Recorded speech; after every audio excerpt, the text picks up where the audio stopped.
Oi, gente, sejam muito bem-vindos ao nosso podcast. Hoje a gente vai começar conversando um pouquinho sobre o mercado editorial. É um assunto que me interessa bastante, de saber por onde o livro passa antes de chegar na mão do leitor. E para começar o nosso podcast, eu queria que o episódio piloto fosse realmente em cima disso, para a gente entender um pouquinho desse mercado e depois começar a falar sobre as plataformas, as mídias sociais e como os produtores de conteúdo tem influenciado aí a escolha dos leitores por meio dos conteúdos que eles produzem. E para conversar comigo hoje, eu trouxe um rapaz que ele é escritor de ficção e ele é também fundador de uma editora. Eu acho que ele publicou mais de 10 livros. Eu não consegui contar todos, mas pelo que eu vi, eu acho que são mais de 10, tá? Ele é o CEO da editora Five, que está no mercado desde 2018. E para conversar comigo hoje, eu trouxe o Lucas de Luca. Seja muito bem-vindo. Obrigado, Lilian. Obrigado pelo convite e também por estar fazendo esse trabalho, que eu acho sensacional, essencial. E eu também não estou sabendo quantas histórias e livros eu não contei.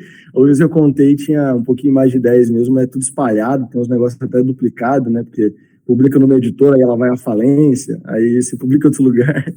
Então isso aí deixa o cálculo um pouquinho complicado.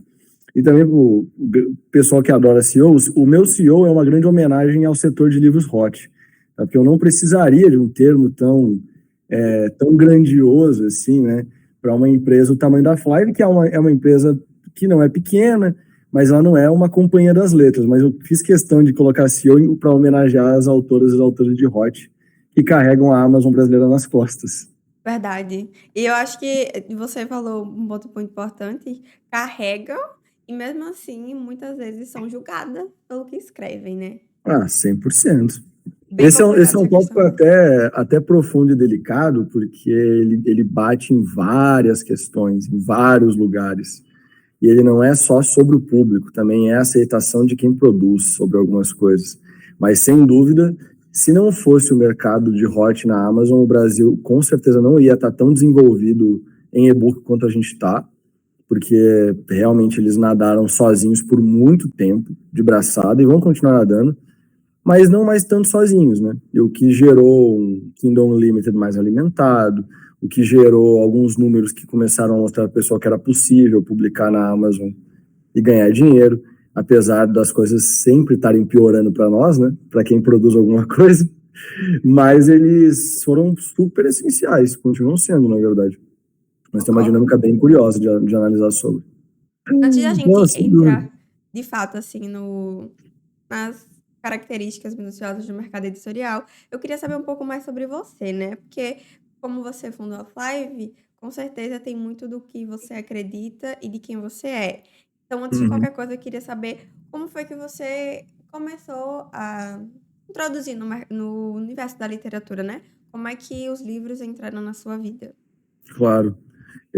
O meu trabalho todo, assim, desde o princípio, ele segue um caminho um pouco antinatural, mas, como sempre, regado de alguns privilégios que, se não fossem eles, eu não estava aqui. Então, a primeira coisa foi que, assim como a maioria das pessoas que acaba escrevendo, produzindo conteúdo literário, eu desde novo, sempre quis escrever, mas eu só comecei a ler, de fato, com 14 anos de idade. Então, o primeiro ponto fora da curva, sem dúvida, é esse, justamente por onde eu estava inserido, como eu estava inserido. Cada um tem a sua criação, tem a sua família, tem as suas escolas e tal, né? E eu só comecei a ler com essa idade. Eu encontrei no livro, em contar a história escrita, a forma mais barata possível de contar uma história. Como a gente está no Brasa, sem dúvida nenhuma, por mais que seja a mais barata, ela não é a mais efetiva para você alcançar as pessoas. Mas eu não nasci na família certa para escolher o que eu ia fazer, né? O meu privilégio ele veio de outro lugar. Então, eu fui nessa linha. O que para mim mudou completamente o meu jogo dentro do mercado literário, e é algo que, isso sim é um privilégio, e é algo que os outros escritores e escritoras costumam bater muito na tecla e não usar essa ferramenta, foi que, quando eu escrevi o livro, eu lancei ele numa coisinha chamada Saraiva Books, que não existe mais, junto da Amazon, que era o Saraiva Books era a Amazon Kindle da Saraiva. E era terrível, assim, o livro era realmente terrível. A capa era terrível, o livro era terrível, tudo era horroroso. Acho que eu tinha 17 anos na época. Só que eu divulguei, né? E essa divulgação fez um colega, ilustrador, me convidar para ele fazer uma capa que prestava para mim, porque a minha capa realmente era muito ruim. E esse colega escritor e ilustrador, ele tinha aprovado um projeto num fundo municipal de cultura. E ele me falou sobre o Fundo Municipal de Cultura. Ele me apresentou a produtora cultural que trabalhou com ele, que não me cobrou nenhum adiantamento. Ela escreveu um projeto para mim, onde ela só ganhava dinheiro se aprovasse o projeto. Então eu não tinha grana mesmo, e ela fez para mim sem custo inicial, o que abriu a porta para mim. Tive a oportunidade de conversar com algumas pessoas que me ajudaram a ter a ideia de como que ia ser o livro, que ia ser capa dura, sabe? Entender algumas coisas para aproveitar aquela oportunidade. E eu inscrevi o Corvo Negro, que foi o meu primeiro livro, num edital desses, de Fundo Municipal de Cultura, e eu ganhei, mesmo o livro sendo ruim. O livro, ele era ruim, tanto que hoje em dia eu estou reescrevendo ele, vou lançar a nova edição dele, assim, praticamente do zero, porque realmente era o livro de um adolescente, era o livro de alguém que não tinha técnica literária, que não tinha... não era o suficiente para ser aprovado, mas eu acredito sinceramente que a competição era baixa, porque literatura ficcional, onde eu morava realmente, o volume de produção era baixo. E eles acharam da hora ver uma pessoa nova. Eu tinha me emancipado para poder concorrer ao prêmio, né? Que tinha que ser mais de 18 anos. E quando eu me emancipei para fazer isso, eles acharam da hora. Um garoto de 17 anos que se emancipou para lançar um livro de fantasia, acharam massa e quiseram me incentivar. E aí, nesse prêmio, com um orçamento escrito, esse dinheiro não ficou para mim, né? Foi todo gasto nas etapas, mas eu comecei minha carreira com 30 mil reais na conta bancária para fazer o meu livro. Então, esse é um privilégio de um tamanho que me permitiu dar passos larguíssimos no começo. Eu tinha 1000 exemplares de um livro capa dura, bonito, bem diagramado, mal revisado, porque a verba de revisão cortaram. Eu trabalhava como jornalista na época, que já tinha 18 anos, né? Quando lancei de fato. Trabalhava como jornalista de forma ilegal, e aí pegava meu salário. Eu sempre trabalhei de forma ilegal, só trabalhei legalmente hoje em dia, que a empresa é minha. Antes era sempre legal, sempre foi legal. Eu não sabia que era legal, né? Menos essa parte de jornalista, aí eu sabia. O meu pagamento, ele parecia que eu estava trabalhando para a máfia. Eu chegava na sala da minha chefe, ela tinha um monte de dinheiro assim na mesa, ela separava o meu montinho e passava para mim em espécie. Não era depositado em conta salário, não tinha contra-cheque. Esse aqui é o teu dinheiro. Eu pegava esse dinheiro e pagava a agência de publicidade, que arrumou a minha capa e minha diagramação. Foi caríssimo. Hoje em dia eu sei que foi caríssimo. Então o começo foi basicamente assim, regado nesse dinheiro do Fundo de Cultura, desse emprego que eu tive enquanto eu ainda morava com a minha mãe, com 18. A partir dali o buraco foi um pouco mais embaixo, porque final desse ano, antes de eu lançar o livro, eu fui expulso de casa, eu tinha 18 anos ainda, então ali eu já não tinha mais como contar com um teto de graça, né? E eu passei a trabalhar como produtor cultural, a pessoa que escreve projetos para outras pessoas ganharem o dinheiro desses editais, fundos de cultura e tal. E nisso eu consegui criar um gap muito bom, porque eu trabalhava muito 2 meses do ano, mas o resto do ano praticamente não trabalhava como produtor cultural, porque eu fazia só um edital, e o edital acontecia só uma vez no ano. E com o dinheiro daquele ano eu conseguia pagar minhas contas. Hoje em dia não daria mais, porque eu ganhava tipo uns 1.000 e pouco por mês, né? Com 1.000 e pouco reais por mês você não paga um aluguel direito e come nem a pau. Então foi um timing muito bom também. E ali eu comecei a entender o mercado, pesquisar sobre o mercado, comecei a conhecer muito influenciador, porque eu fiz muita parceria no começo. No primeiro ano do meu livro, eu fiz mais de 130 parcerias. Foi muita coisa feita. E ali eu comecei a perceber que, primeiro, eu estava aumentando rápido demais, com o que parecia que era o caso. Meus livros estavam vendendo bem, o meu público estava crescendo rápido, com essa divulgação dos parceiros, principalmente, e tráfego pago, que eu aprendi a fazer. Só que todas as editoras que eu batia na porta, elas tinham contratos absurdos.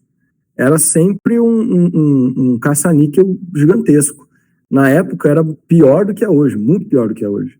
Então, todos os contratos tinham cláusulas de tempo com o seu direito autoral por 3 anos, 4 anos.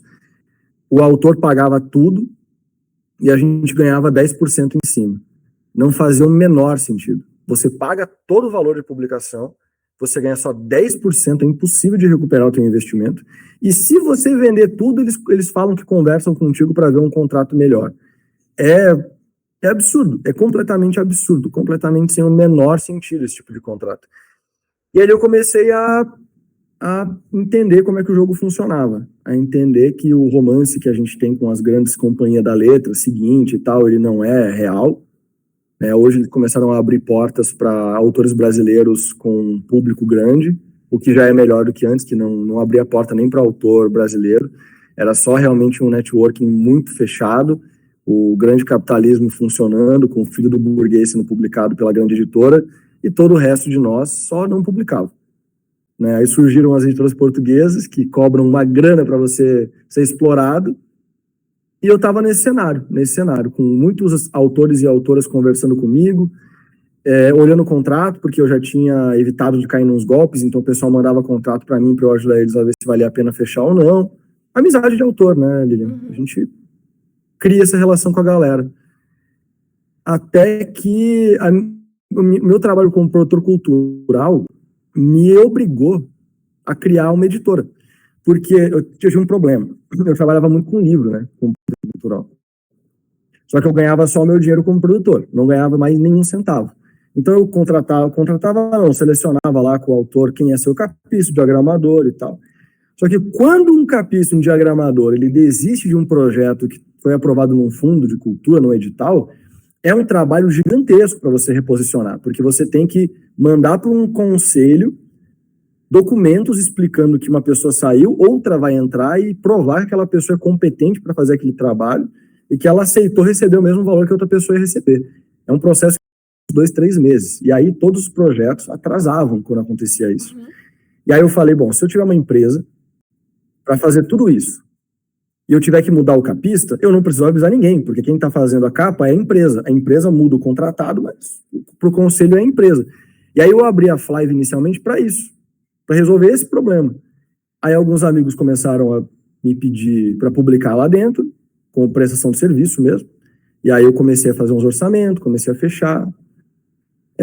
Aí eu continuava como escritor principalmente e publicava alguns amigos e tal, mas o livro era prestação de serviço, puro e simples.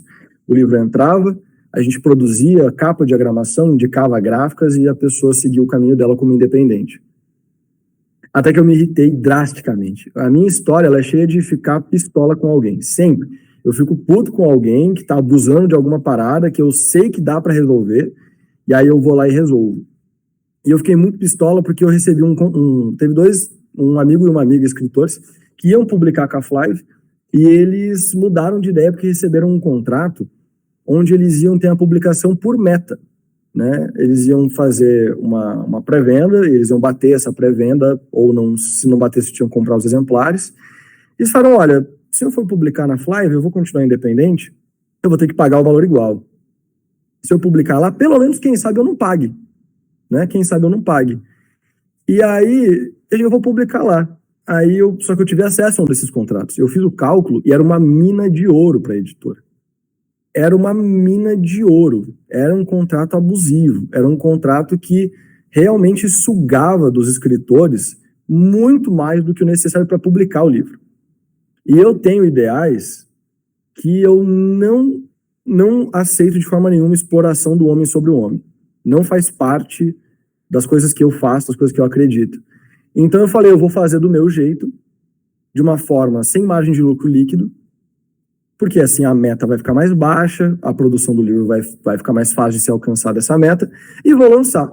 Acabou que deu certo demais, por conta de todo esse ecossistema, essa motivação, e aí hoje a Flive ela teve que se tornar uma editora, literalmente, né?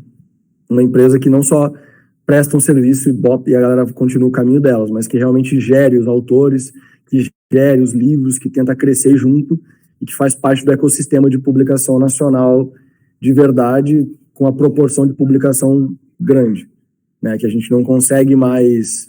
Eu não consigo mais falar que eu sou escritor, eu sou realmente o CEO da Flive antes de qualquer outra coisa, tanto que eu estou agora voltando com os meus livros depois de 3 anos, praticamente sem publicar nada de relevante e sem trabalhar meu público, porque foram todos dedicados a esse sonho aí que eu abracei junto com muita gente de vamos tentar melhorar um pouco o mercado. Por sorte, hoje tem muita editora boa, né? Hoje tem muita galera fazendo um trabalho legal. Então, hoje eu não tô mais sozinho. Acho que tu falou muita coisa interessante, assim, né? Durante a tua fala teve muitos pontos. Dá pra gente ir puxando. Mas eu queria saber uma coisa, assim, mais aleatória. De onde foi que surgiu o nome? O nome da Flive? Uhum. Então, o nome da Flive, ele vem ainda do meu período pré mudar algumas ideias, entender o nome correto de algumas ideias que eu tenho. E aí eu pensei, bom, qual que é o foco?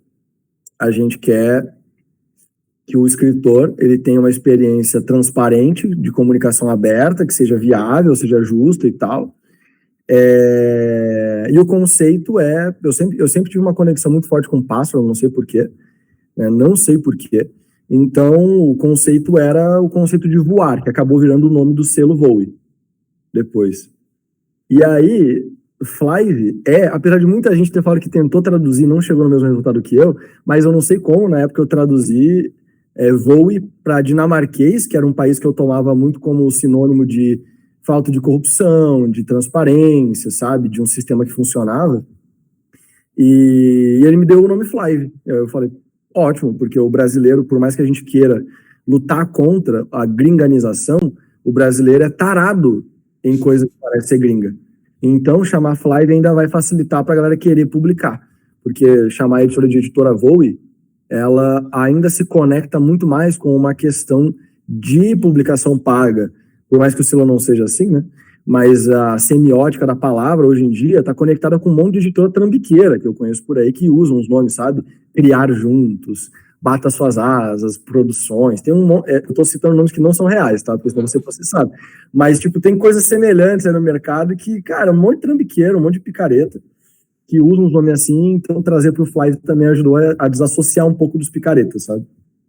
Eu acho que foi no finalzinho de 2021, eu tinha batido um papo com duas escritoras que publicavam pela Amazon, né?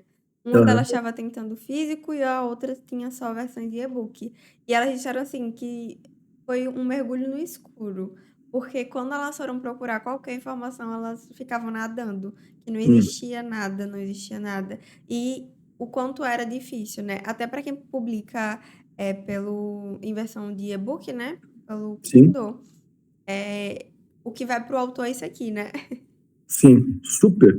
Hoje eles estão pagando o quê? 8 centavos a cada 100 páginas lidas, né? No KU. Uhum. Surreal. É surreal. O Janjo vai ter que fazer alguma coisa sobre isso, que nem eles estão querendo fazer com o iFood, mano. Porque os escritores têm números muito relevantes para ganhar só isso. Exatamente. E aí eu fico pensando assim, como você falou, que tá há 3 anos distante dos seus livros, imagina o trabalho que dá de voltar para escrever, tem todo um processo de meses e tudo mais, de dedicação para quando você publica, acontece isso. Fora que tem muita gente que pirateia livro nacional, né? Ah, sim, isso aí é o grande mal do século. Inclusive, eu estou fazendo a minha estratégia, como assim, eu sou uma pessoa que gosta também de testar as coisas em mim. Como eu estou um pouco fora do mercado, eu fiquei um pouco. Eu não vou nem dizer que eu estou engessado, porque eu vou admitir para você que as coisas não mudaram muita coisa de quando eu parei de focar como escritor e passei a focar como editor. Mas eu estou criando uma estratégia nova, envolvendo coisas antigas também, e uma delas é a facilitação da pirataria do meu livro.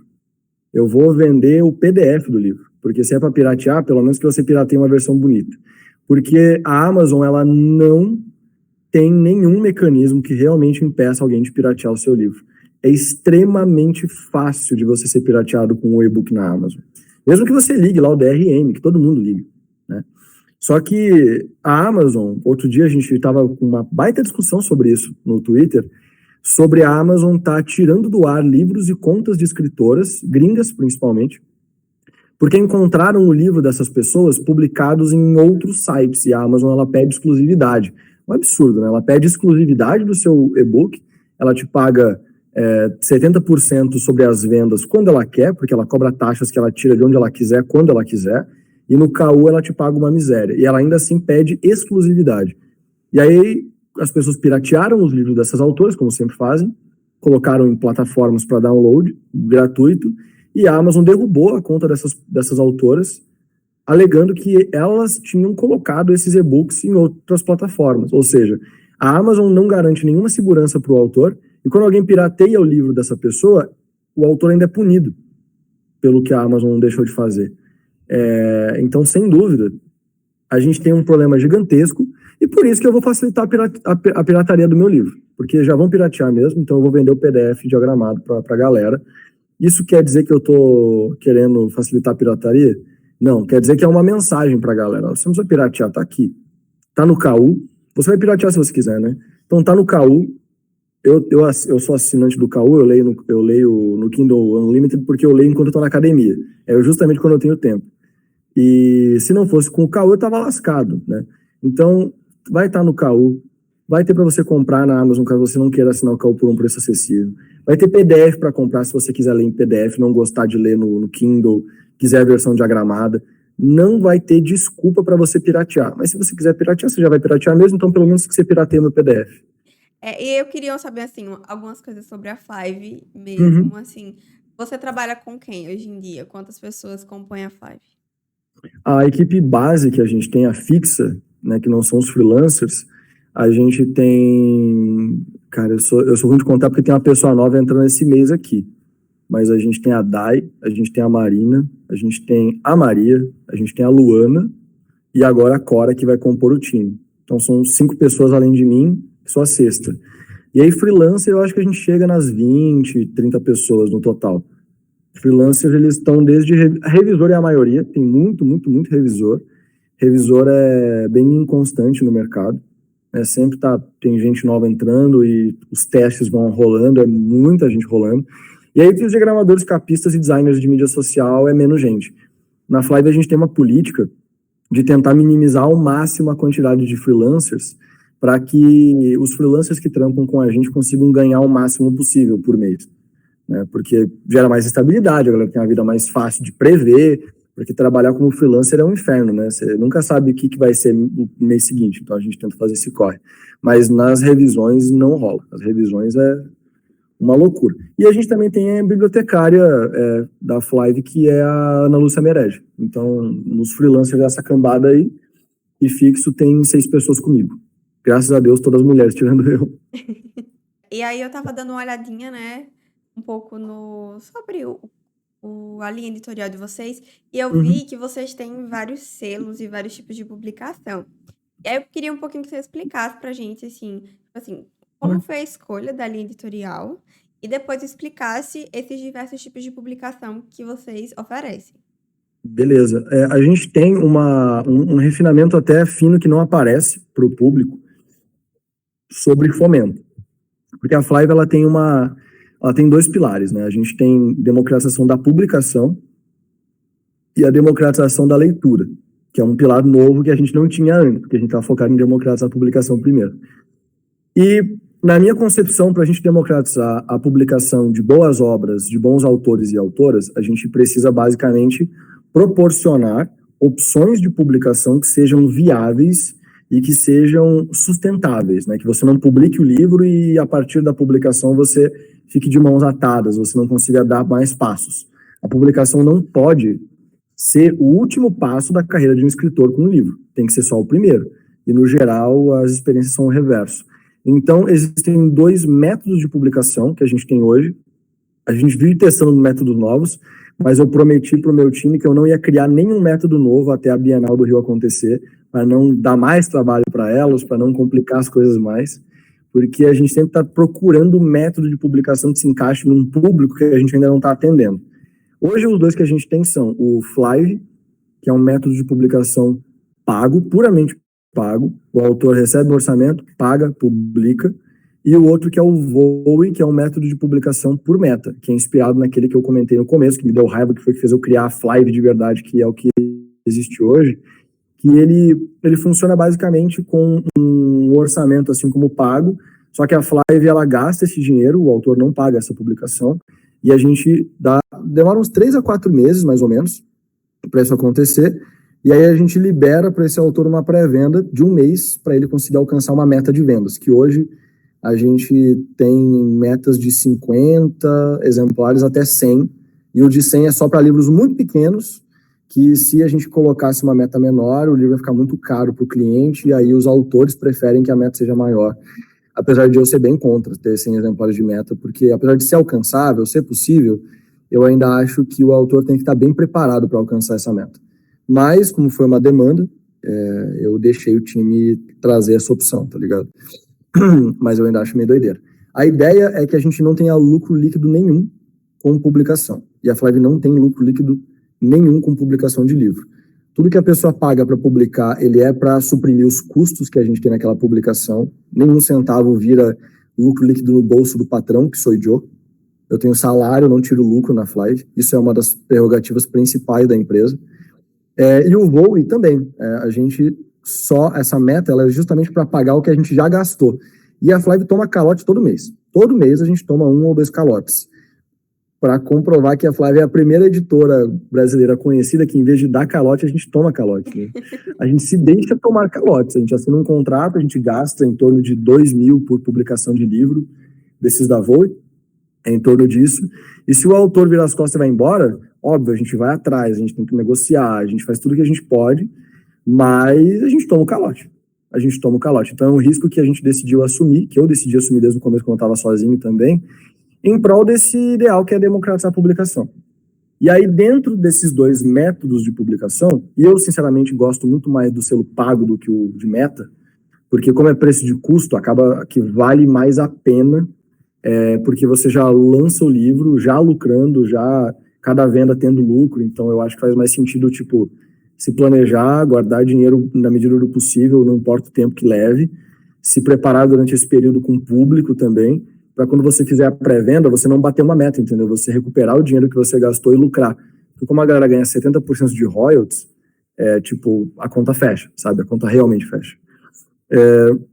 E aí, dentro desses métodos de publicação, a gente tem os selos editoriais.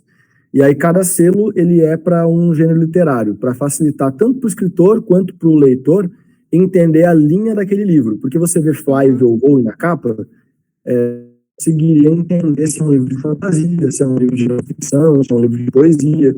Então a gente criou selos editoriais. Então tem o Alma, que é o de poesia, tem o Além, que é o de fantasia, o Bril, que é de não ficção, e aí cada gênero tem o seu selo. Inclusive tem até selo de livro cult, que chama Cult, justamente, que a gente teve um selo Cult chamado uma vez, a gente transferiu ele para selo editorial. E tem também o de drama, que eu acho que é o Algoz, se eu não me engano, que também é um selo que eu sinto muita falta do mercado ter selo de drama, porque você bota um livro que é um romance, não é uma novela, não é um conto, é um romance, mas ele não é romântico, ele também não é uma fantasia, também não é uma distopia, ele é o quê? Ele é um drama, mas ninguém chama de drama, praticamente não tem esses livros no mercado, e aí são costumeiramente tratados como livros para premiação, mas se você pede o gênero do livro, a pessoa não sabe explicar. E aí é drama. Então a gente criou um selo para drama, porque, pelo amor de Deus, tem que ter selo para drama nesse mercado, não é possível.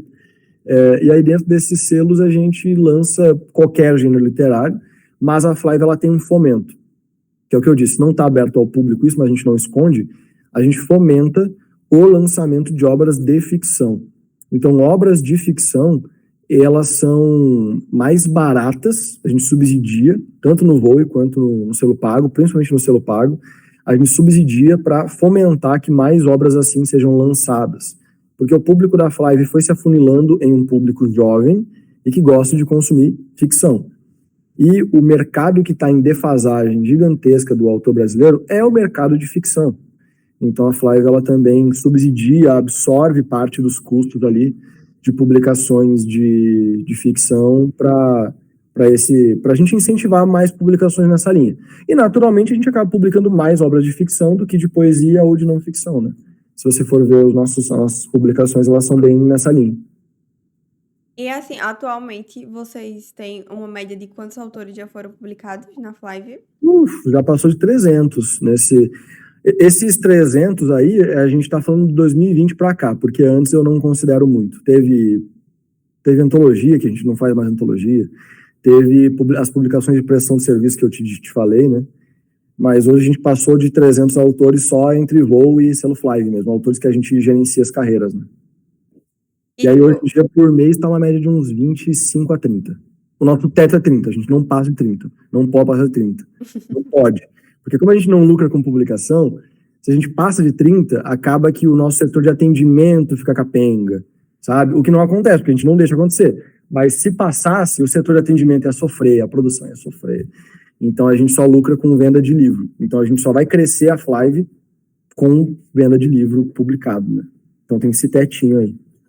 Tu falou que tem vários tipos de selo, né? Isso atrapalha um pouco na editora, por exemplo, vocês publicam livros de vários gêneros diferentes. Então, rola algum tipo de dificuldade por causa desse número de gêneros que vocês trabalham, né, na editora?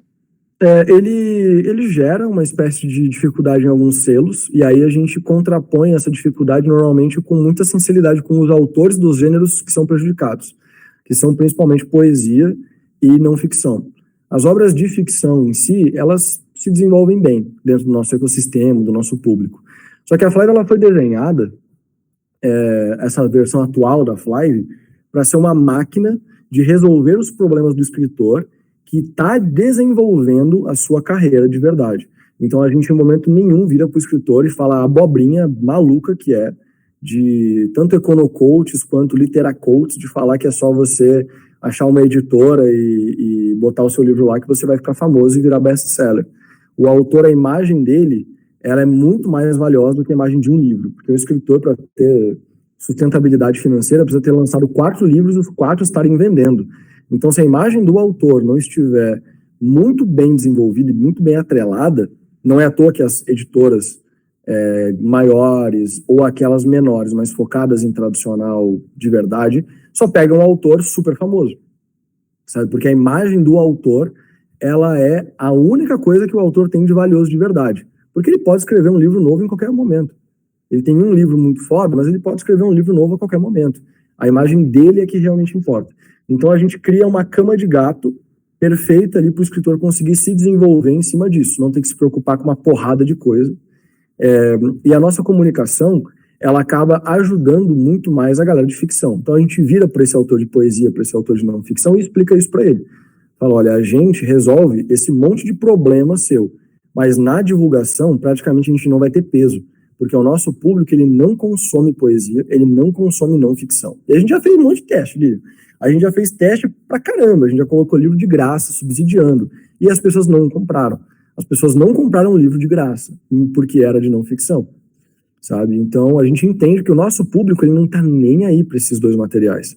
Só que ainda assim o escritor que está publicando na Flive, por que continuam publicando? Porque a gente resolve uma porrada de coisa, e o quanto fica para a gente em cada venda não é o suficiente para a gente ter uma margem de lucro abusiva, uma margem de lucro que realmente impacte o autor, e para o autor a conta fecha, vale a pena. Então é por isso que eles continuam publicando com a gente.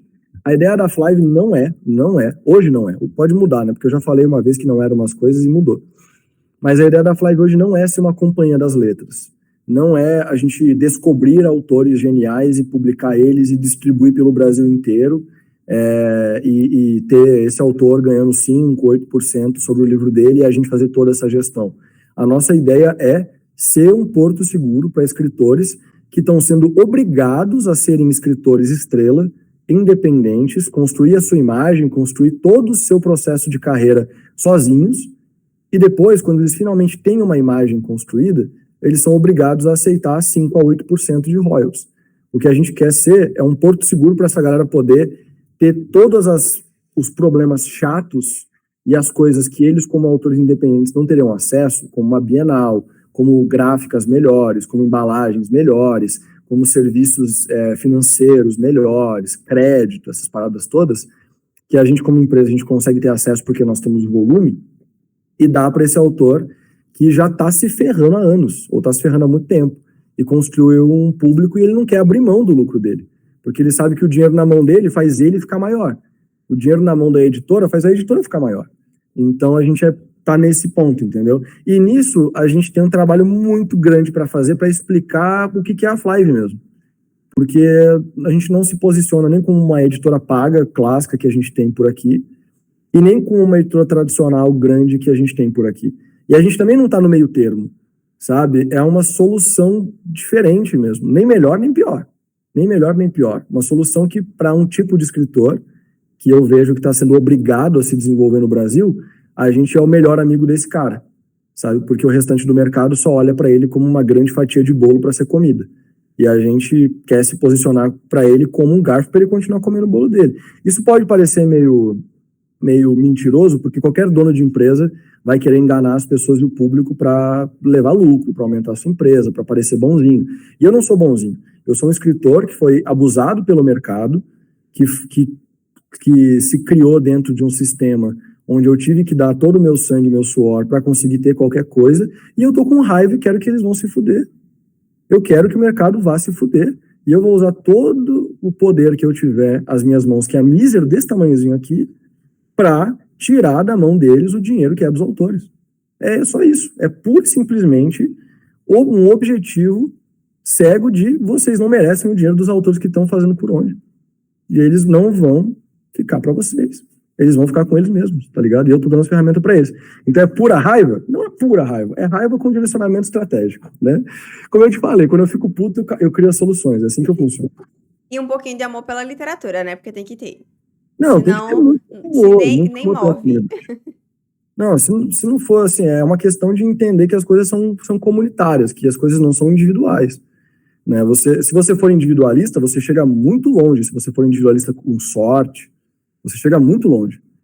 Para você trabalhar pela comunidade, você tem que ser rebelde. Não tem outra alternativa. E, então, assim, é o que você falou. Tipo, é muita raiva do mercado, de como ele se construiu. Muita raiva por como ele se construiu, pelos abusos que ele ofereceu e que ele continua oferecendo. Justamente pelo amor que eu tenho pelos meus. Sabe? E isso é muito sincero, muito verdadeiro. E assim, como a Flive se posiciona de uma forma um pouco mais diferente no mercado, vocês costumam fazer parcerias com produtores de conteúdo ou isso não rola? Uhum. A gente agora está, inclusive, revisitando o nosso sistema de parcerias mesmo.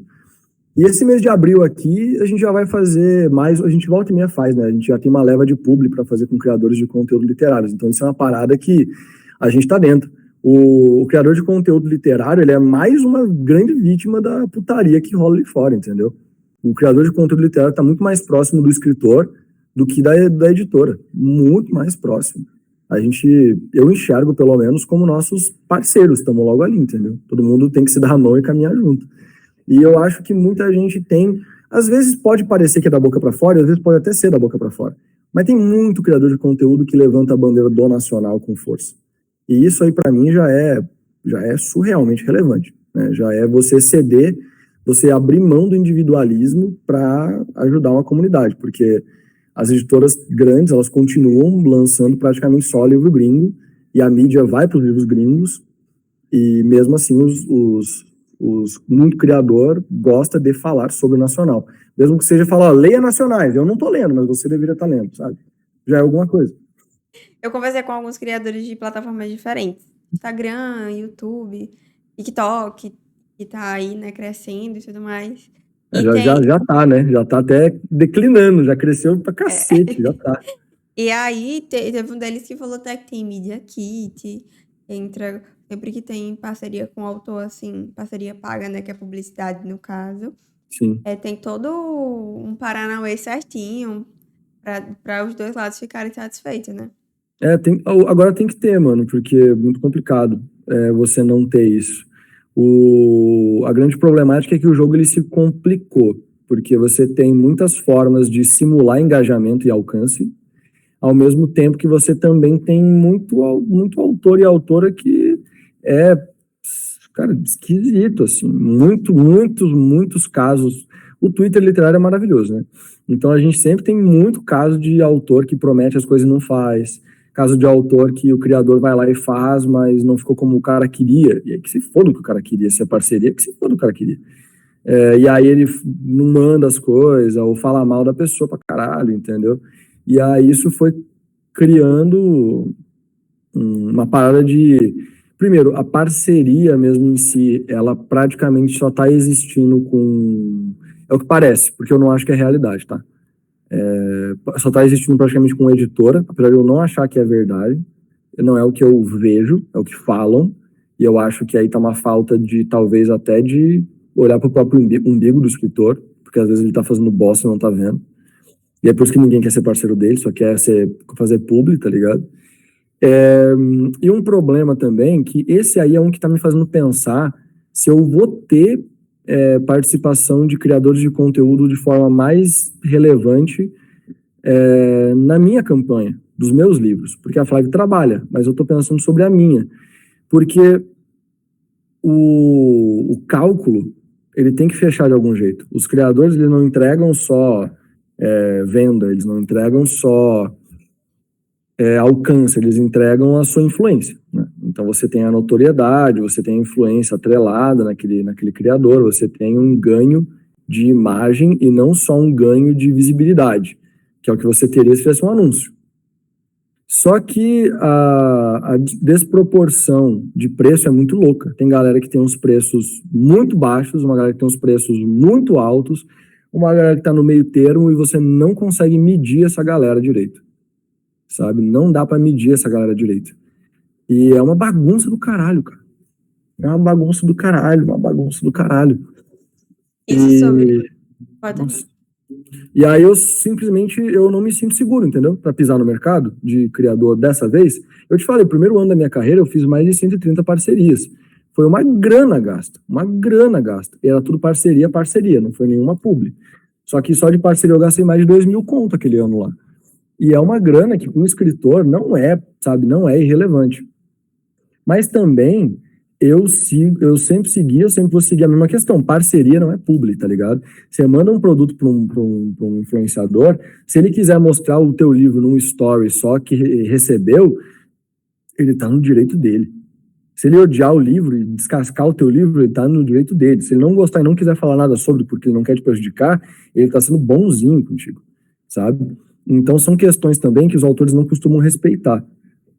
E aí eu tô inseguro com o mercado tá essa aparente zona de precificação, de resultado esperado, porque eu trampo com tráfego pago de todas as formas já tem um bom tempo. E o tráfego pago inclui influenciador. Só que tá difícil de precificar, entendeu? Ter uma noção de resultado por investimento, porque zona. Eu acho que um dos fatores que se dá, assim, para explicar um pouco essa zona, é que como é algo relativamente novo, a gente sabe que, tipo, os produtores de conteúdo das outras áreas, eles já têm um pouco mais de credibilidade e respeito dentro do mercado. Isso aí tá certo. Só que aí a literatura começou a vir um pouco depois, produtores de conteúdo falando sobre livro depois, e tem a galera que nem fala sobre isso, tipo, sobre precificação, sobre Media Kit, sobre como cobrar por uma resenha, como cobrar por uma produção de conteúdo. Então acaba que cada um segue a voz da sua cabeça e faz de um jeito. Não tem ninguém que tá produzindo conteúdo para produtores de conteúdo literário, deve ter alguém, né?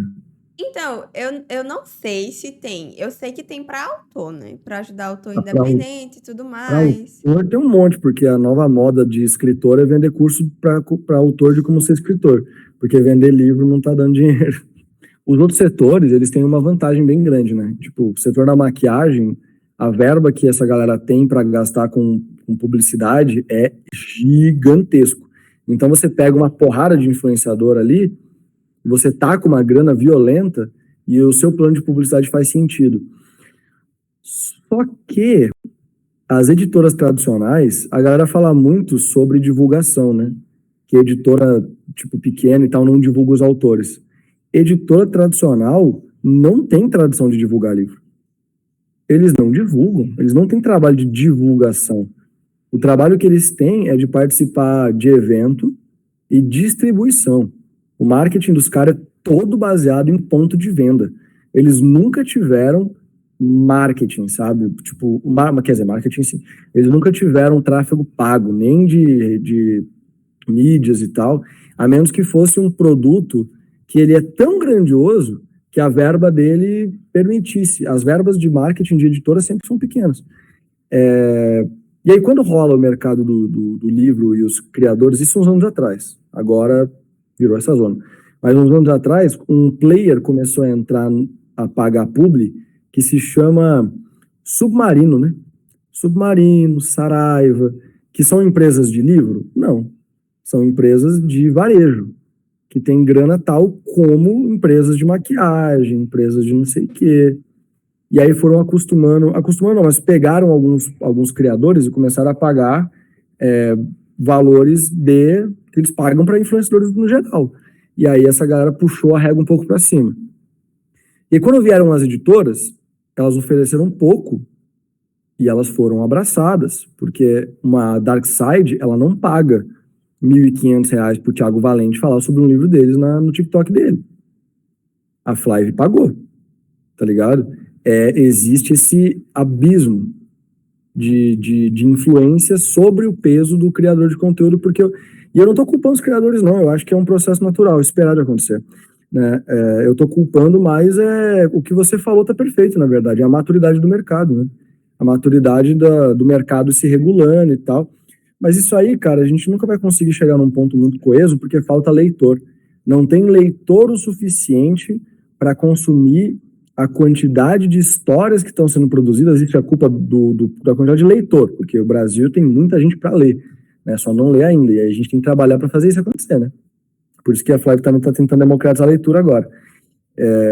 E aí você tem mais histórias querendo serem divulgadas pelos criadores de conteúdo do que você tem leitores querendo consumi-las.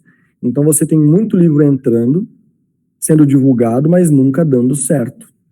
E aí os criadores de conteúdo, eles têm uma renda meio contínua ali, ligada com essa galera, a galera de médio porte, né? Não tô falando de galera muito pequena que labuta, né? Galera pequena é só labuta e sofrimento e luta mesmo. Só que o tempo inteiro tem autores que tem uma graninha, não sei o quê. Chega ali, paga o influenciador o valor que ele está pedindo, só que aquele livro ele cai no esquecimento quase com certeza, porque é muito livro para pouco consumo. E aí a influência desses influenciadores também vai se perdendo um pouco de peso, porque eles não conseguem ajudar é uma palavra terrível, né? Mas ajudar de fato o livro a se tornar relevante. A sua influência não se torna o suficiente para um livro ser relevante, porque ele tem que falar de muitos livros, porque tem muita gente querendo pagar para ele. E aí o público dele tem muita opção para escolher o que quer consumir. E aí acontece o que a Flive vive, a gente sabe que vive isso e está tudo certo, faz parte do nosso modelo de negócio, que nós temos mais livros sendo publicados do que um público interessado em consumir. Mas se a gente não fizer dessa forma, a gente não consegue democratizar a publicação. Né? A gente tem que maturar a galera e esperar o médio prazo acontecer. É a minha visão, né, Lino? Óbvio que é uma visão que provavelmente está completamente errada, porque eu tenho uma visão desse tamanhozinho, né? Existem vários lugares que eu não estou enxergando. Mas é como eu observo, só que por essa ótica que eu estou vendo, eu não consigo calcular direito o quanto que um influenciador consegue me trazer de resultado. Eu já fiz publi com muita gente, já fiz publis que me deram resultados super legais, mas caro, é tipo R$ 1.000 para você alcançar 100 avaliações na Amazon. Vale a pena? Pô, se você tiver uma verba de 10 mil de comunicação, até vai. Agora, se você tem uma verba de R$ 200 por mês, que é a média do escritor, que até tá bem, né? Até tá bem, porque a maioria nem tem verba nenhuma. E aí você pega esses R$ 200 por mês e junta por 5 meses, para daí você pagar um influenciador, para nesse único mês você conseguir ter 100 avaliações na Amazon, próximo mês você faz o quê? Você volta para os 200. E aí ele faz uma queda drástica e não vai continuar subindo, entendeu? Então é um eterno, aparentemente, né? É um eterno dar um soco para cima com um dinheiro altíssimo e aí traz um resultado, mas você não consegue fazer aquilo se manter, você não consegue transformar aquela influência em algo que traga pessoas novas. Parece que tipo, você fala com o público daquele influenciador, mas aquela divulgação ela não reverbera, ela não continua. ela não te leva a lugares novos, que você precisaria fazer uma manutenção desse negócio, contratar um influenciador de R$ 1.000 todo mês, tá ligado? Aí provavelmente daria certo. Só que quem é que tem R$ 1.000 por mês? E menos dinheiro do que isso, parece que a influência ela não dá conta. Ela não consegue alcançar essa relevância. Então, mas isso aí é tudo baseado em nada, né? É baseado, tipo, nesses casos isolados. Eu tentei pegar um de 1.000, um de 500, e aí o de 500 não caiu pela metade. Caiu, tipo, para um quarto da relevância do outro, sabe? Então, tipo, metade do preço, um quarto da relevância. Então, enfim, doideira, mano, doideira. Mas o que você falou é perfeito, tá? Só tô bostejando aqui. Indo pra cá. Mas assim, no caso da Flive, para vocês, funciona de alguma forma trabalhar com produtores de conteúdo? Assim, eu não falo tanto nessa questão de tipo de serem pagos, porque o que a Uhum, gente vê hoje em dia é que algumas editoras grandes fecham parcerias anuais e a galera recebe livro em casa, né? Eu não uhum. sei, tipo, genuinamente falando, eu não sei se essa galera recebe por fora para falar dos livros Na ou se teoria, não, mano. E eu acredito que não receba. então, e aí, tipo, como é que funciona pra vocês, assim, da Flive? Vocês, é mais vantajoso vocês fazerem essa parceria de algumas vezes no ano mandar livros ou contratar alguém de alguma Ou a forma? publi. A gente faz os dois. A gente faz os dois. As publis a gente faz quando tem alguma campanha, alguma coisa que a gente quer fazer e a gente quer controlar a linha discursiva do profissional, que é o criador de conteúdo. Então, se eu quero que um profissional ele fale sobre a minha campanha, eu tenho que pagar para ele, sabe? Não faz sentido eu cobrar dele fazer algo que ele não está ganhando para fazer, porque o livro ele não é pagamento. Livro não é pagamento. Livro é um produto que a pessoa ela vai testar, se ela quiser. Se ela não quiser testar, na minha opinião, você não tem que cobrar aquela pessoa de testar. Cada parceiro tem o seu corre, cada criador tem o seu formato. É, e a Flive, ela trata os seus parceiros também dessa forma. Então, até pouco tempo, a gente selecionava parceiro por título. A gente lançava todo mês uma seleção nova de parceiros, onde a galera olhava cada livro e dizia qual livro que queria receber. E aí a gente selecionava, dentro dessa galera, os perfis que mais combinavam e mandava exemplares do livro escolhido pela pessoa para aquela pessoa. Ou seja, era um envio muito, muito direcionado. Óbvio que aquelas pessoas que vão se repetindo, né, vão se provando que produzem um conteúdo legal, que tem a tendência de criar uma conexão, uma relação com a gente, e elas vão se inscrevendo, elas passavam com mais facilidade, porque a gente já confia. Para que eu vou correr o risco com alguém que eu não faço ideia quem é, se eu tenho alguém que eu confio para enviar? E aí a gente tinha esse equilíbrio fino, também de dar oportunidade para bons perfis e tal, quando rolava. E essa galera mais cotidiana, mais frequente, tentava direcionar um livro que não tinha tido tantas inscrições, que a gente precisaria abrir mão um pouco de qualidade do perfil que estava entrando em contato. Agora a gente vai mudar a nossa estratégia. A gente vai fazer parcerias por gênero. Então, essas parcerias elas vão ser feitas para a gente conseguir evoluir o nível de relação da Flive com os criadores de conteúdo. Porque, apesar da gente conseguir desenvolver uma certa relação com os criadores, não dava para desenvolver uma super relação, né? Porque todo mês era uma nova inscrição.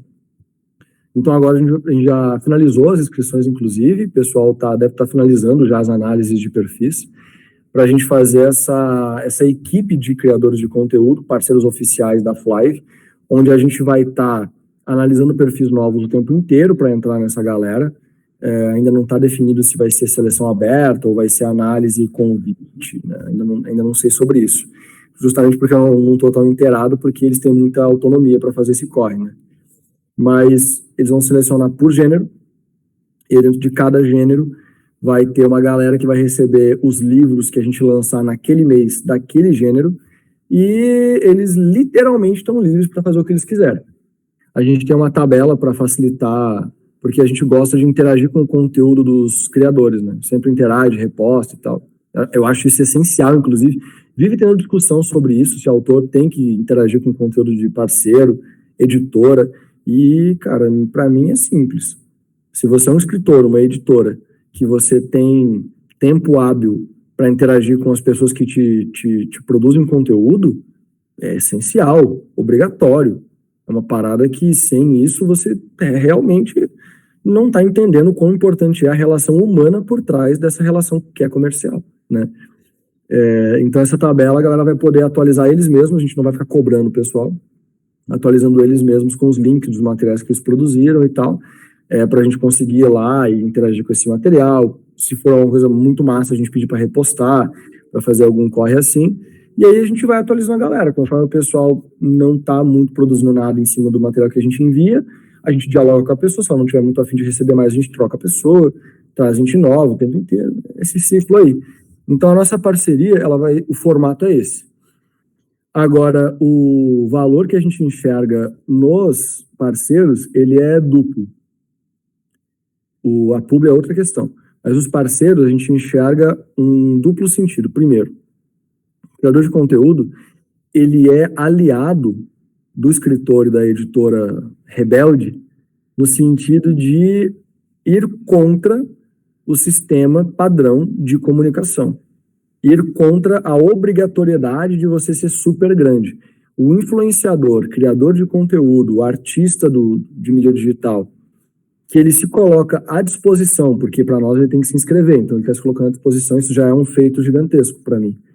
Ele se coloca à disposição para ler e falar sobre livros nacionais de uma editora como a Flive, ele é nosso aliado nessa luta, sabe? Ele é nosso aliado em busca de um mercado editorial onde o escritor brasileiro ele consiga publicar de forma mais justa e ele consiga ter sustentabilidade na sua carreira.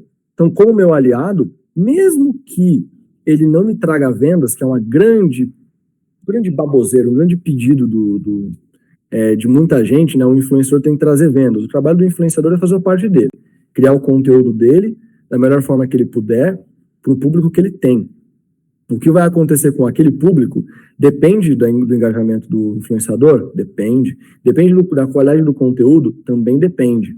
Mas depende muitíssimo mais até do produto que foi enviado e de todo o marketing que a própria editora ou o autor tem ao redor daquele livro para fazer ele ser vendido. Porque o criador de conteúdo ele é um propagandista, né? Ele é um propagador daquela palavra. Ele está apresentando para o público dele. Assim como a Flive apresenta para o público da Flive vários livros todos os meses, e a gente é muito claro com os autores. A Flive fala sobre todos os livros. Só que o nosso público não compra todos os livros, porque o nosso público compra o que ele quiser comprar. E a gente pode tentar influenciar, pode tentar convencer ele o quanto quiser. Eles vão comprar o que eles querem comprar. Então tem toda essa relação que ela tem que ser bem respeitada.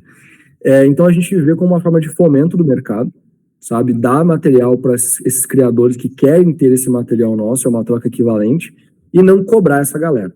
Não ficar pressionando as pessoas como se a gente estivesse pagando eles para fazer alguma coisa, sabe? Então é uma troca que ela tem que ser equivalente para um grande aliado que a gente tem nesse sonho que eu tenho, e muitas pessoas da Flive também têm.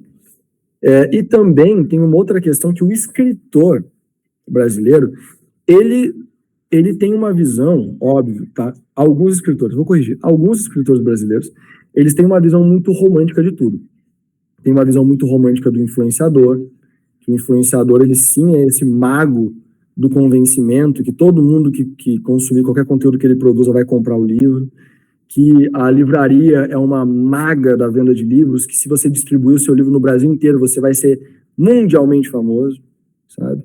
Que a editora, ela é literalmente a realização do seu sonho de ser famoso, porque o escritor que pensa isso, que romantiza isso, ele não quer ser escritor, ele quer ser famoso.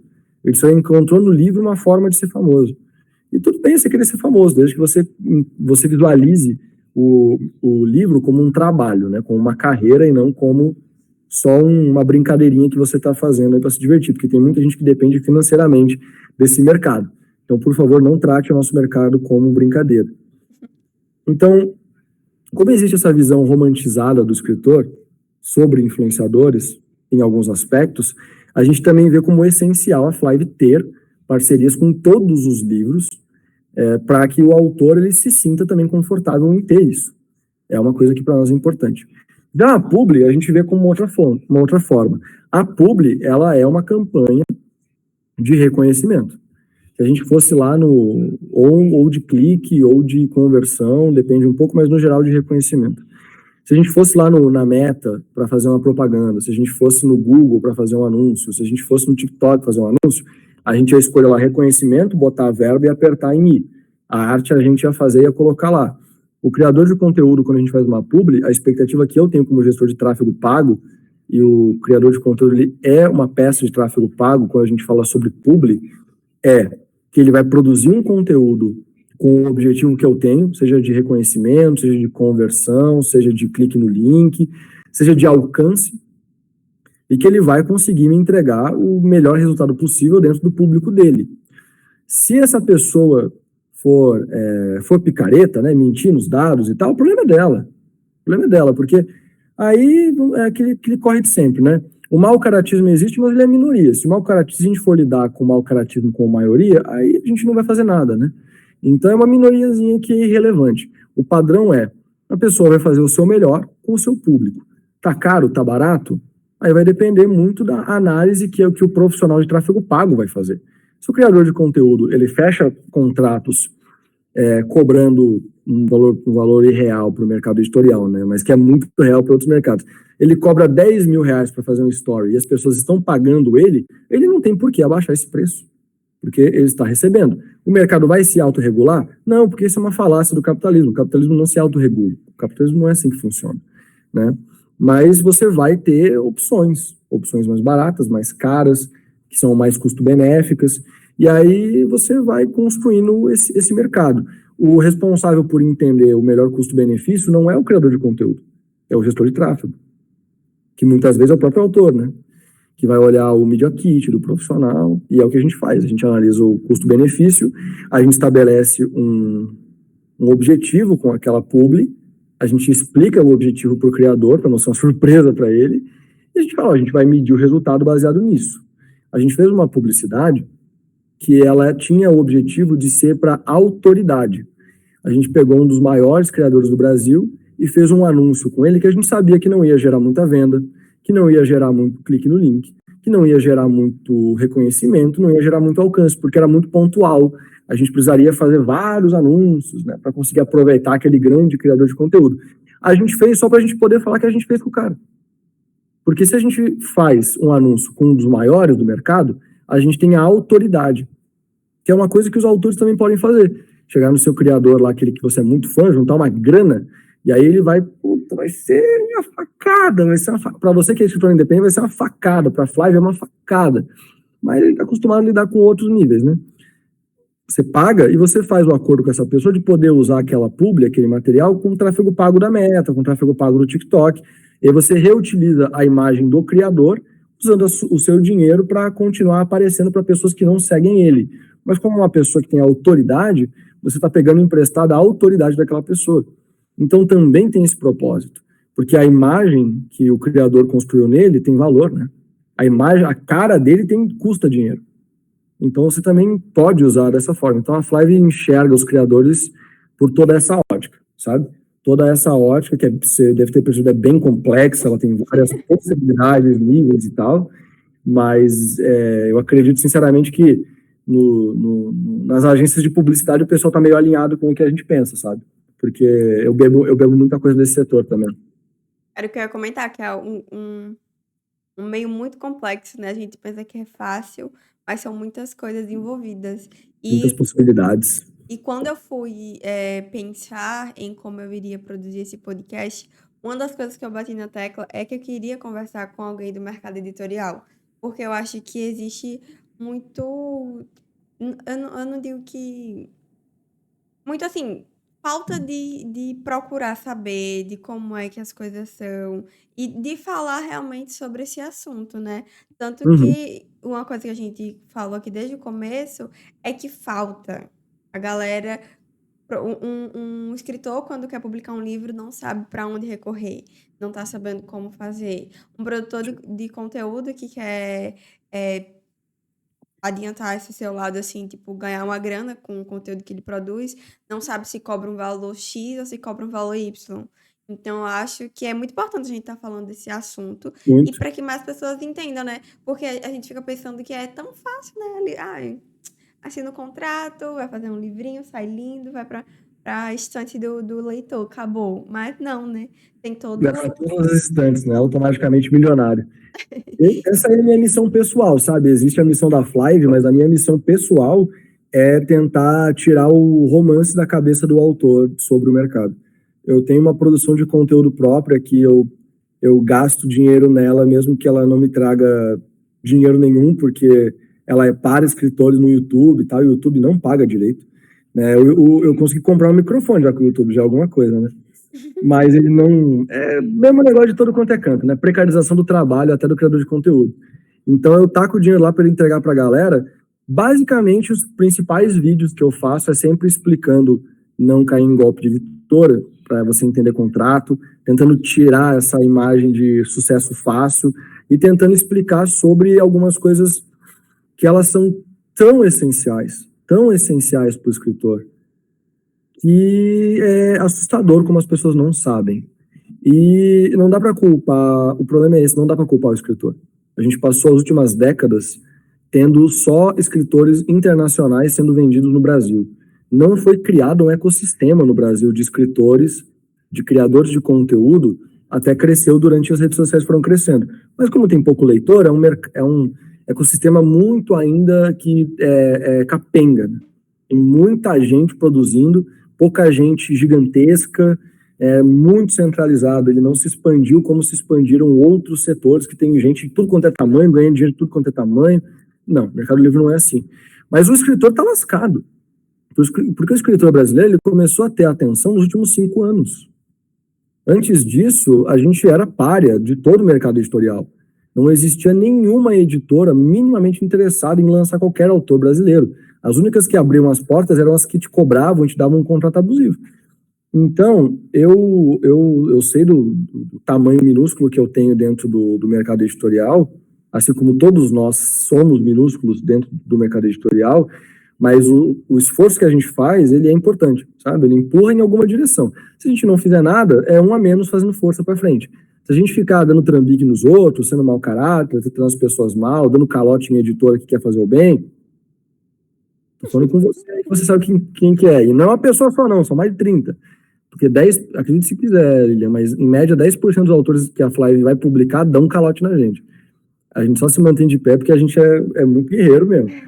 E tá saudável, graças a Deus.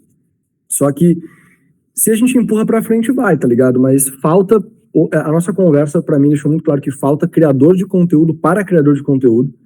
Tem muita gente que cria conteúdo de como crescer no Instagram, como crescer no TikTok, como fazer os corre. E dentro de cada setor de criador de conteúdo tem os seus especialistas, né? Que explicam como é que você cobra, como é que você se vende. Mas pelo visto está faltando gente para falar com o criador. E eu acho que tem mercado para isso, porque se tem criadores de conteúdo tão grandes focados em escritores, que é uma profissão que não dá dinheiro, eu te garanto que dá para ganhar mais dinheiro sendo criador de conteúdo de livro do que com livro. Eu te garanto que dá. Porque é real, sabe? Se tem para o livro, dá para fazer para criador de conteúdo. Existe um buraco gigantesco aí que tem que ser preenchido por alguém.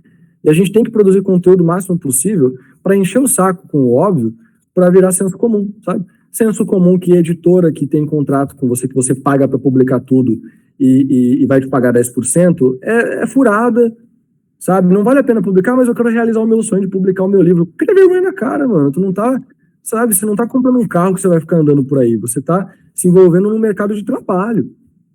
O teu sonho é só publicar o livro? Então beleza, contrata uma paga. Mas aí depois não vai chorar no Twitter que ninguém divulga o meu livro.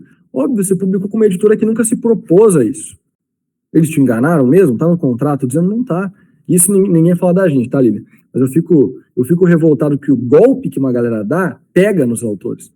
E depois os autores se sentem golpeados. E eu quero que vire senso comum essas coisas aí. E mesma coisa com influenciadores. Por que os influenciadores vivem tomando trambique de autor? Tá ligado? Vivem tomando trambique de autor. Tanto que muita gente ficou traumatizado. Então a gente precisa muito falar mais sobre todos os assuntos porque tá faltando falar. Claramente, né? Pra gente fechar, Acontece. eu queria só que você, um pouco piegas talvez, mas o que é que você espera para Flive daqui a 5 anos? Não só na Flive sim, mas no mercado editorial Ah, brasileiro. Eu espero sinceramente que eu esteja fazendo muito trambiqueiro chorar na cama. Espero sinceramente. Espero que em 5 anos tenha muita editora aí que eu não veja mais a cara no mercado, porque a Flive e outras editoras boas fizeram o mercado se tornar insustentável para trambiqueiro, para golpista, para malditinhos aí que só querem sarrar em cima do escritor, que as grandes editoras do mercado elas estejam publicando brasileiros e selecionando brasileiros, que as agências literárias brasileiras estejam em pleno funcionamento, sabe? Conseguindo entregar ainda mais, que já está muito melhor entregando tudo, e que a Flive seja uma parte importante e saudável desse mercado, sabe? Se é para a gente trabalhar, é uma visão que eu tenho a visão que a Flive, ela não trabalha só com escritores, mas no futuro a gente vai trabalhar também com editoras. Então, o meu sonho do mercado editorial, ele não se limita na minha ilha, sabe? Se eu quero criar algo que eu acho que vai poder agilizar, facilitar e melhorar a publicação de livro no Brasa, eu vou trazer isso também para as minhas parceiras editoras que têm a mesma visão de mercado que eu, né? Se a gente buscar construir alguma coisa que revolucione alguma questão, eu vou colocar isso na mão das pessoas, porque eu acredito muito em evolução do trabalho pela tecnologia.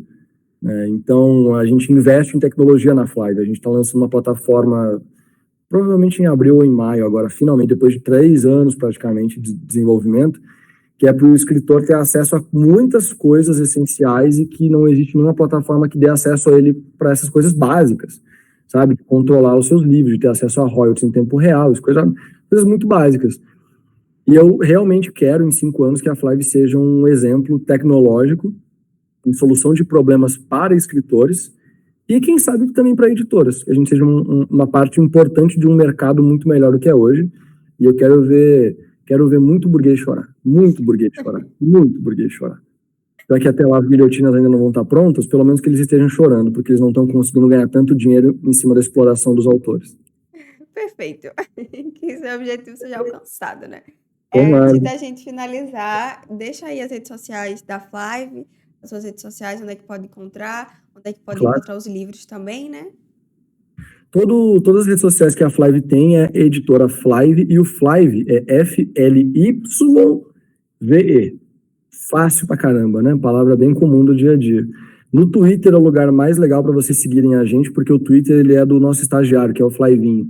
E por lá vocês conseguem pegar um pouquinho mais de uma fofoca boa.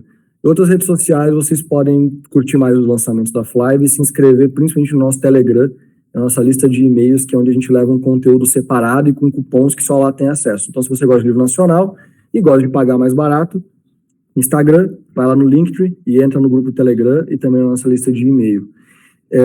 Para você comprar livros da Flive, atualmente, você tem o site editoraflive.com, mas muitíssimo em breve, esse material vai ficar disponível ad eternum, né?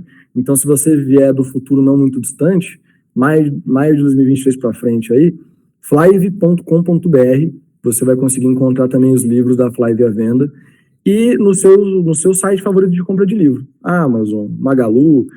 Americanas eu acho que ainda não está no ar de novo, porque deu um probleminha lá com eles, não sei se vocês estão sabendo, né?